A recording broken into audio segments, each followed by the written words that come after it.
How's it going, Benman Bigger? Jarrell Lindsay once more. And wanted to talk to you guys about the execution of what I was discussing before, multiplanar isometrics. Now, when I say structure, what I mean in terms of the structure is your body has three planes of movement: the sagittal, the frontal, and the transverse. Front and back movement, side to side movement, and rotations. Um, and there's six major functions that your body engages in with the movements: the push and pull, the hinge, the lunge, the rotation. But at the basis of your body, all muscles do is contract and relax. Okay? All of your muscles are contracting or relaxing. Really, all your muscles are just doing is pulling. But for the sake of this argument, let's say they can either push or pull. Now, what you want to do in terms of the structure of your movement is try to structure your movement in a way that can engage the maximum usage of either of those forms. So, what I mean, when you're engaging in a push motion, you want to structure all of the parts of your body, all of the joints, all of the muscles that will be engaged in a push.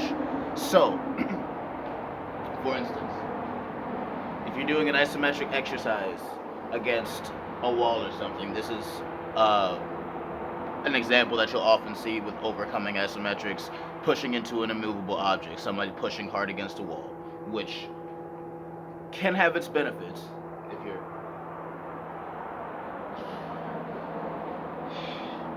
you're contracting your muscle and you're pushing hard against the wall. But are you really thinking about your structure? How are you engaging the push? Well, think about what is involved in a push. Your triceps are involved, your shoulders are involved, your chest is involved, your core is involved, your quads are involved, your calves are involved. All those are involved in a push. And then the opposite for a pull. Your back is involved, your biceps are involved, your traps are involved, your hamstrings are involved, your glutes are getting involved. There's a lot involved in both motions, the push or the pull. So you're going to want to structure yourself in a way that will engage all of the planes, that will engage all of those joints, all of those muscles, and essentially lock them into a position that makes that push or pull the most effective. So, think of rotation when you're engaging in this. So, when you're doing a push movement, you want to be fully internally rotated, okay? I'm going to push, I'm moving my scapula forward and down. I am rotating my hands inwards, rotating my toes inwards, tightening my core, having those shoulder blades down, and I'm pushing with that whole internal rotation against the wall. And I'm contracting all of those muscles involved.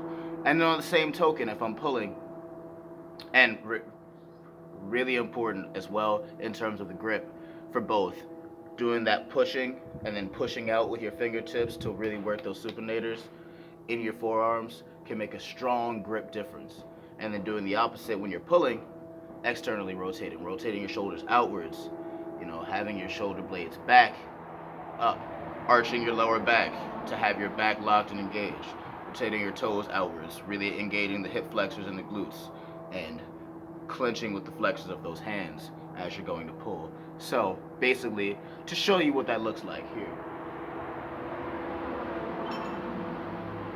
hands are internally rotated. I bring my shoulder blades down.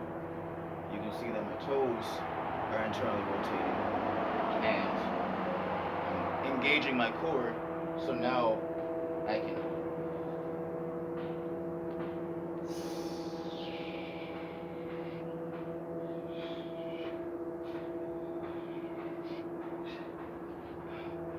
when I have the body structured in a way that gets all of those movements lined up, it's a lot easier to contract all of those muscles. And in the same token, rotating outwards, rotating externally, having my legs and hips out, shoulders out, still curled, and doing the pull motion.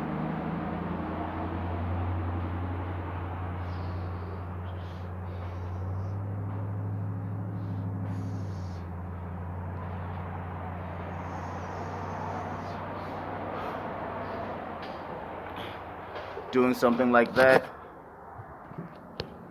for just a few minutes out of a week. You know, you can do that pull motion at 100% intensity. You can do it at 50 to 75% intensity and just kind of work volume. But it's something that will work the whole body in a way that strengthens multiple planes, in a way that strengthens your structure. So, try that out. Let me know how it goes.